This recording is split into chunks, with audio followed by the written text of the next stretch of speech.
No,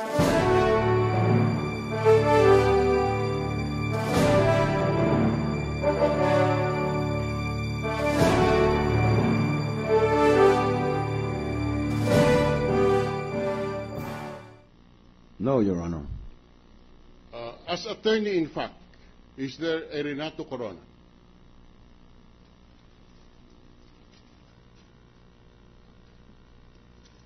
Yes, Your Honor.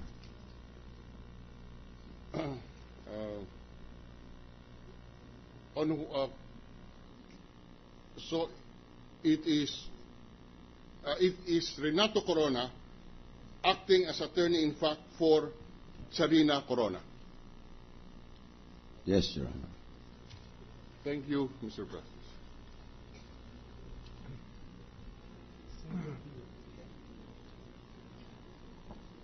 Mr. President, just a clarificatory question, a follow-up actually of the question of Senator Drilon to the witness. I'm just a little bit confused because the subpoena ad testificandum refers to TCT number 2093-P, which I believe is the same TCT mentioned by Senator Drilon, correct?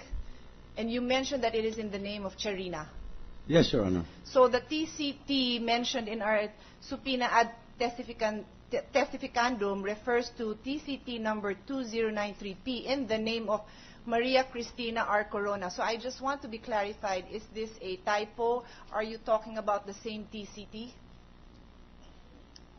Because the subpoena refers to TCT number 2093-P in the name of Maria Cristina Corona. So I am confused if we're talking about two different TCTs, or was there a typo in the product?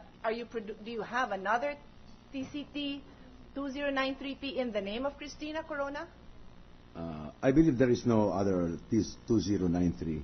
Okay, so it appears that this is a typographical error, and perhaps we should correct our records. So the TCT number 2093-P is that you have is in the name of Maria Charina. Yes, Your Honor. And as clarified by Senator Drilon with C.J. Corona as attorney in fact. So there is no TCT in the name of Maria Cristina Corona. Yes, Your Honor. Okay, thank you. Trial suspended for 1 minute.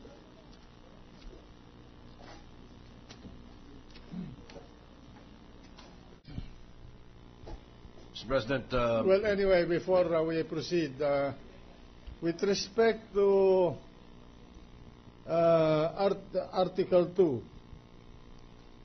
may I, the Chair would like to formally order the prosecution and the defense to submit the respective memorandum or memoranda regarding the allegations, the sub-allegations especially of Article Roman numeral number 2, numeral number 2, stating the respective position of the two sides for the consideration of the chamber. Second, the Chair would like to suggest that in the marking of documentary evidence, then the marking should be only for the entire document. One exhibit mark with a description of the document, whether it is 1 page, 2 pages, 3 pages, and so forth, and that it was signed.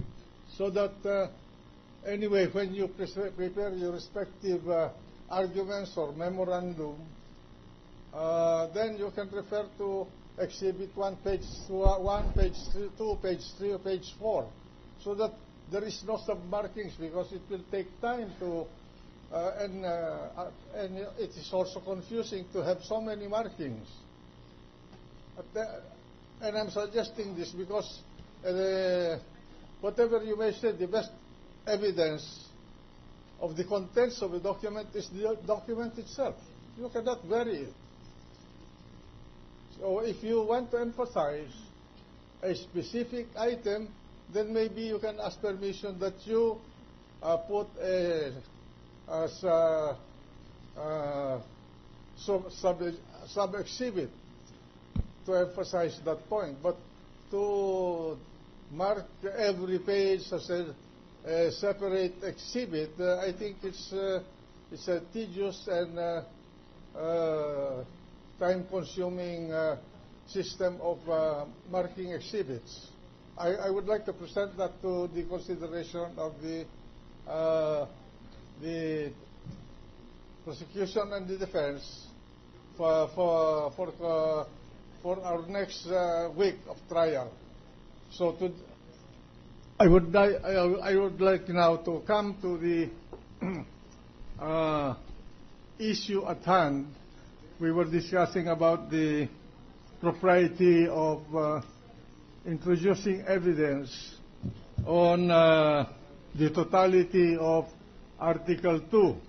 And the ruling of the chair is, in order to protect the interest of the respondent and to give her a fair hearing and observe the principle of due process, the counsel for the defense may register his continuing objection to the oral testimony that would be presented on this article by the witnesses to be called to testify on it. And as far as the documentary evidence are concerned, we reserve the objection of the defense when these documents are formally offered in evidence to prove the allegations contained in the various articles of the articles of impeachment. Mr. Counsel? We fully agree, Your Honor. The prosecution? So let's proceed with the trial. We'll continue with the hearing.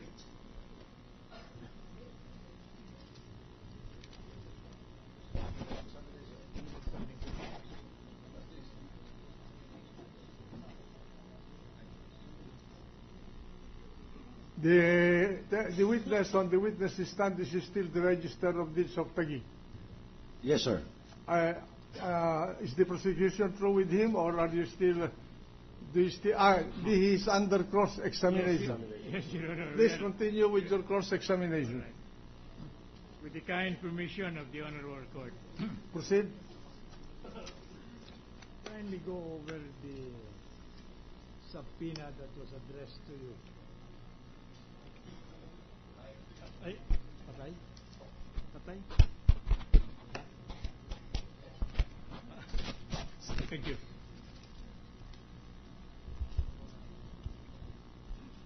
And tell us, ayun pala, thank you, ha. And tell us which of those CCT covers parking spaces. Witness examining the documents in his possession.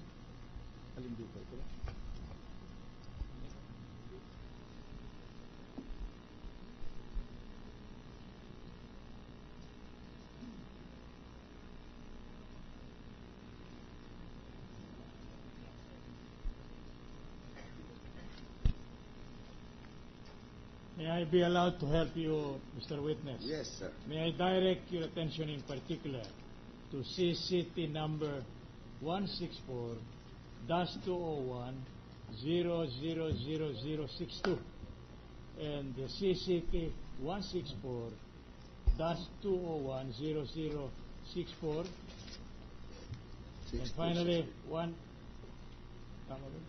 CCT 164-201-00065. Yes, Your Honor. I'm trying to find it.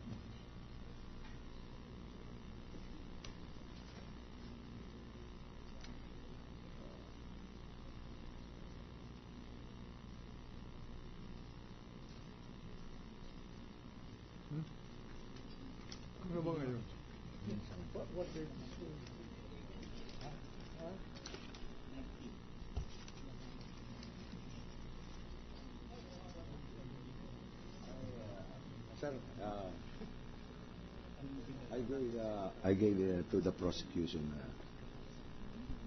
some Well, of I these was- documents. In response to the query of the witness, I was informed by the lawyer of the prosecution handling the marking of the exhibits that these CCTs pertaining to the parking lots have already been turned over to the Secretariat. What was it? Thank you.